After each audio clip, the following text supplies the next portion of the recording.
અમે ચૂંટણી પહેલા રૂપિયા ભેગા કરીએ ને પછી ચૂંટણીઓમાં વેચીએ એટલે મેં કીધું પછી થાય શું? માન લો તમે કોઈએ 500 કરોડની બનાવી, ઘણા 1000 કરોડની બનાવી. હમણાં લિસ્ટ બનાવતો તો 5,000 ભાજપના નેતાઓનું લિસ્ટ બન્યું. મારે ખેડૂતોના દેવા માફ કરવા છે ને, તો મેં કીધું આ રૂપિયા લાવીશું ક્યાંથી એમ, એટલે હું લિસ્ટ બનાવવા બેઠો હતો.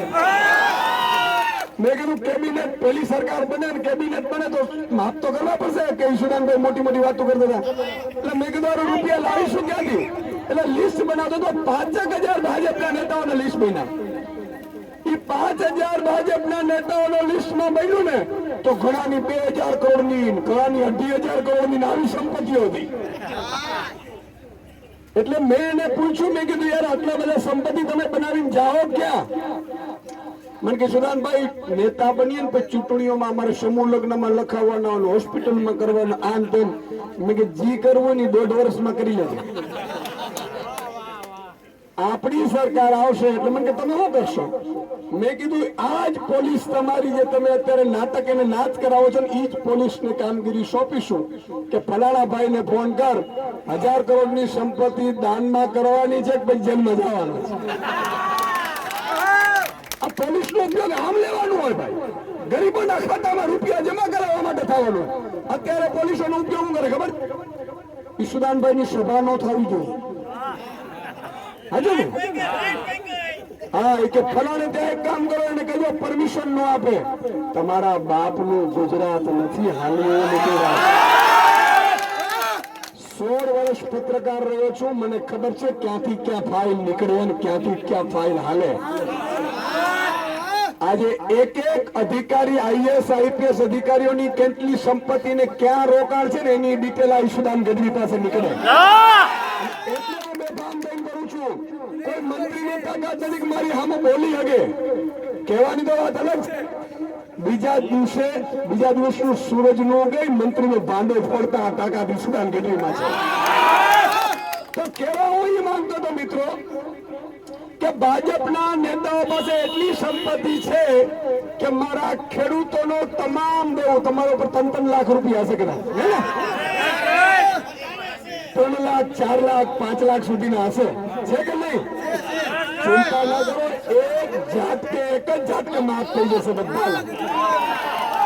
અને એ તો શરૂઆત થશે. આનાથી આપણે કઈ આગળ નથી જવાના. આગળ તો પછી જવાના છીએ કે 3 ઉપજ લઈ શકે, પૂરતા ભાવ મળે, ખેડૂતોએ માલ વેચવા જવું ન પડે, વ્યવસ્થા ઘરેથી લાવે.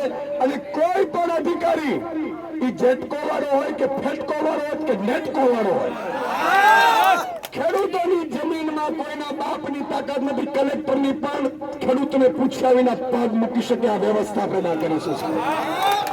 ગુજરાત આવું બનાવવાનું છે. મારો ખેડૂત કલેક્ટર ને કે શું હાલી નીકળ, મારી જમીન છે. કલેક્ટર એમ કે માફ કરજો સાહેબ, મારી ભૂલ થઈ ગઈ, તમે અહીંથી જવા દો તો જાઓ. હા નીકળ, બીજી વાર પગ ન મૂકતો. આ ખેડૂત કહેતો હશે ને ત્યારે ઈશુદાન ગઢવી પછી રાજનીતિ મારે કરવી નથી ભાઈ. આ એક જ વ્યવસ્થા સુધારવા માટે જ આવ્યો છું. 5 વર્ષ જ રાજનીતિ કરીશું. પછી કે આ જિંદગી આખી થોડો ધંધો કરવાનો. પછી બીજો મારે એવો કાયદો લાવવો છે કે ભાજપ પણ શું કરે, અત્યારે 16 મંત્રી છે ને એક મુખ્યમંત્રી છે, 17 જણા નક્કી કરે કે ફલાણા ભાઈ ઉદ્યોગપતિને 1 લાખ એકર જમીન ગૌચરની જે આપણા પાસેથી ખાલી કરાવી એ આને આપી દે મારા હારા એક સાઈન થી. લે તમારા બાપનું છે, સાચું કે નહીં?